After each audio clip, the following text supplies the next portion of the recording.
मैं कहीं पे भी जाता हूँ, मैं आइटिनरी सब कभी भी पहले से बनाता नहीं हूँ। आजकल बहुत इजी हो गया आइटिनरी बनाना। गूगल मैप खोलो, गूगल मैप में ऊपर स्क्रॉल करो और अट्रैक्शन पे दो, क्लिक करो। अट्रैक्शन पे क्लिक करते ही तुमको रिलेवेंस आएगा एक ऑप्शन। रिलेवेंस वो होता है जहाँ पे ये मोस्टली टूरिस्टिक एरिया होता है, बहुत फेमस होते हैं। और दूसरा ऑप्शन आता है, अगर तुम ऊपर जहाँ पे रिलेवेंस दिखा है वहाँ पे क्लिक करोगे तो तुमको आएगा ऑप्शन डिस्टेंस का। ओके, तो डिस्टेंस का ऑप्शन जैसे क्लिक करेंगे तो ये डिस्टेंस ये है कि तुमको नज़दीक की जो प्लेसेस है वो पहले शो करेगी।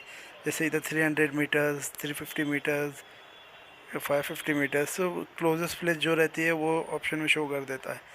इसका बेनिफिट ये है कि तुमको है ना टूरिस्टिक प्लेस तो ऑप्शन में दिख ही जाता है, और कुछ कुछ ऑफबीट प्लेसेस भी ऑलमोस्ट बोल सकते हैं कि तुमको 99% प्लेसेस ये लिस्ट में दिख जाती है।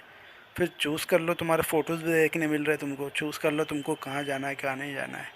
तो आज के टाइम पे आइटनरी बनाना बहुत इजी है। कहीं पे भी जाओ, पहले से आइटनरी बना के मत रखो।